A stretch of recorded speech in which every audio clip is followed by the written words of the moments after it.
你可知道这刺客是谁派来的？这一路上也有想过，只是不敢相信吧。那刺客我已经审完了。是齐胜吗？他竟对我下如此狠手。开始我也想不通他为何会对你下如此狠手，但是在审问了刺客之后，我终于明白了。太子妃深更半夜被我的家丁带走，遇刺，罪责就全部都怪到了我的身上。齐胜真的是好计谋啊！他为了除掉你，不惜牺牲掉自己的太子妃吗？对于一个即将要登上皇位的人，一切不过是浮云流水般，不足为提。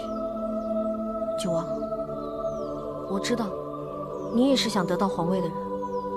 如果是你，你也会这样做吗？鹏鹏，我定是不会做出这种绝情绝义的事。我与齐胜的不同也恰恰如此，我的心是向着你的。还记得那天我跟你说的话吗？记得。那你此时觉得平安康泰、衣食无忧的诺言，足以让你相信了吗？